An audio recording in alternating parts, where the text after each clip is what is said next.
Bonjour à tous, Pascal de la chaîne Juristique. Alors, je voulais vous faire une petite vidéo pour vous faire part de mon analyse de la situation d'une personne salariée, en l'occurrence ma chère voisine, qui hésite entre deux chemins, celui de la création d'entreprise dans le cadre de la loi d'émission, qu'on appelle aussi loi Macron, et celui d'une retraite progressive. Alors, les éléments de contexte. Donc, personne de 59 ans qui commence à se lasser de la vie professionnelle et ou du salariat et qui est à 4,5 années du Graal. Alors, vous l'aurez compris, le Graal n'est pas autre chose que la sacro-sainte retraite qui est payée par notre grand ami Nicolas, que Dieu préserve la santé de Nicolas, il va en avoir grand besoin. Et comme souvent, je suis parti donc d'un fichier Excel et j'ai analysé les deux dispositifs que je connais bien pour les avoir moi-même empruntés, à savoir la loi d'émission dans le cadre d'une création d'entreprise et la retraite progressive. Allez, c'est parti.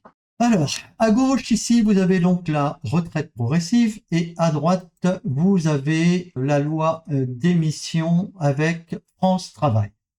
Alors, je vais prendre d'abord les conditions de chacun de ces dispositifs, les bénéfices, les inconvénients, le calendrier et les éléments financiers. Alors, pour la retraite progressive, donc, il faut, important, avoir un accord de l'entreprise. L'entreprise n'est pas obligée de vous accorder votre demande de retraite progressive. Il faut être à temps partiel, passer à temps partiel, et avoir 150 trimestres de cotisation. Alors, pour la loi d'émission, là, il faut avoir 5 années d'ancienneté dans l'entreprise. Uniquement les entreprises dans le secteur privé. Et il va falloir monter un dossier et que ce dossier soit accepté par une commission de transition pro qui va déclarer votre dossier donc éligible. Alors les bénéfices maintenant de chacun de ces deux dispositifs. Alors pour la retraite progressive, vous allez avoir le versement d'une retraite au prorata de votre temps partiel. Vous n'avez pas de limitation dans le temps du dispositif, donc ça ira jusqu'à votre retraite définitive.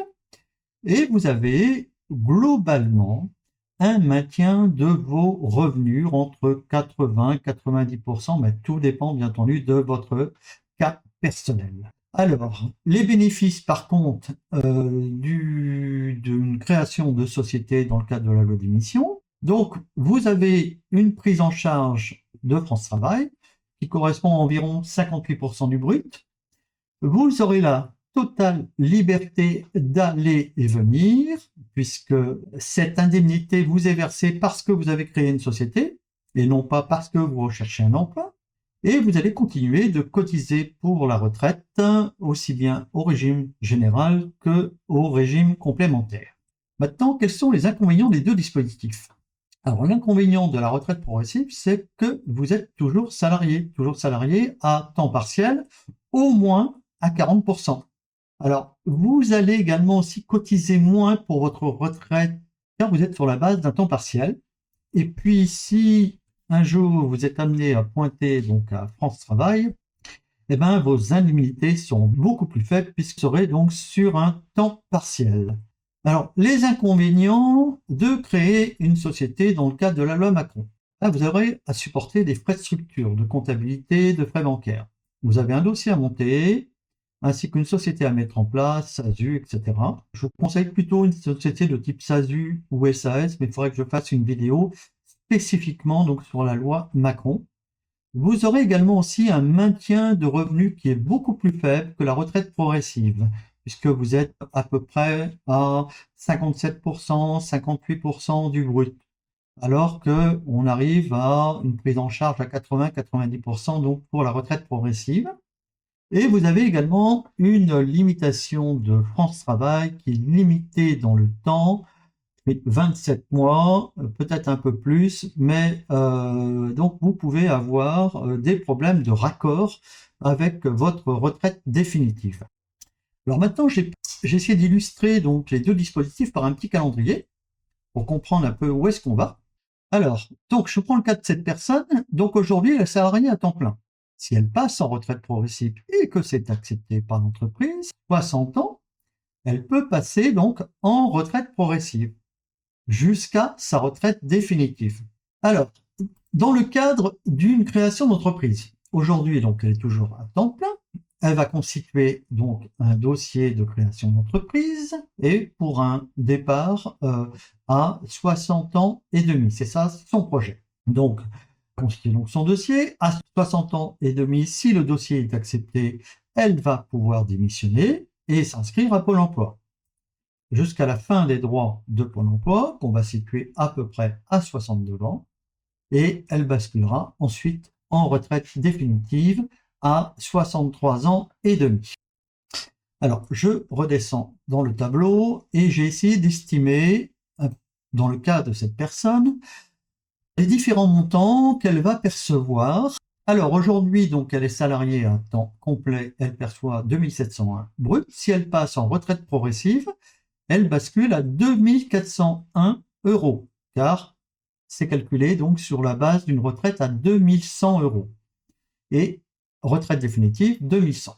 Si on prend le cas d'une création d'entreprise dans le cadre de la loi Macron, toujours donc situation 2701 € donc pour son brut à temps plein, le temps de demande du dossier toujours 2701, elle bascule à Pôle emploi, elle va percevoir 1567 € d'indemnité allocation emploi, et lorsque ces indemnités s'arrêteront, elle touchera 0, bien qu'il est possible d'avoir un petit reliquat d'indemnité, mais je ne suis pas sûr que c'est compatible avec la création d'une société, et elle percevra donc à 63 ans, une retraite définitive à 2100 €.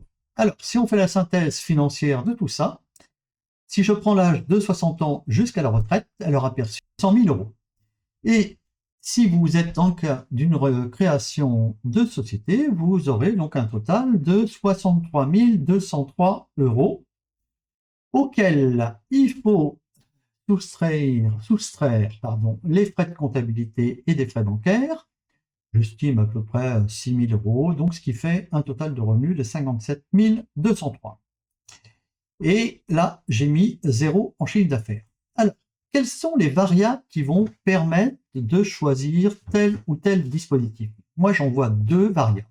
La première variable, c'est la capacité à générer de l'activité dans votre entreprise. Est-ce que vous allez créer une entreprise qui sera fictive et qui va rien vous générer, qui sert juste à attendre le Saint Graal, donc la retraite, ou alors vous allez générer une entreprise qui va créer de la valeur, qui va créer du chiffre d'affaires et qui va donc générer des revenus, et ces revenus vont s'additionner au salaire que vous allez percevoir de Pôle emploi, et vous allez même pouvoir, une fois que les droits de Pôle emploi seront terminés, vous verser un salaire à partir de votre entreprise jusqu'à la retraite, ou même plus si vous le souhaitez. Et la deuxième variable qui est importante pour moi, c'est votre degré d'attachement à la liberté. Dans le cas d'une retraite progressive, vous êtes toujours salarié, mais vous êtes obligé d'aller pointer auprès de votre employeur. Alors que dans le cas d'une création d'entreprise, vous avez toute liberté de vos mouvements. Si vous avez des questions, n'hésitez pas à les poser en commentaire, j'essaierai d'y répondre.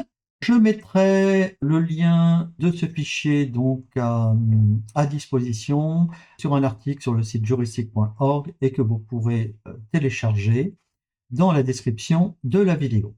Sur ce, je vous souhaite une excellente fin de journée. Merci et à très bientôt.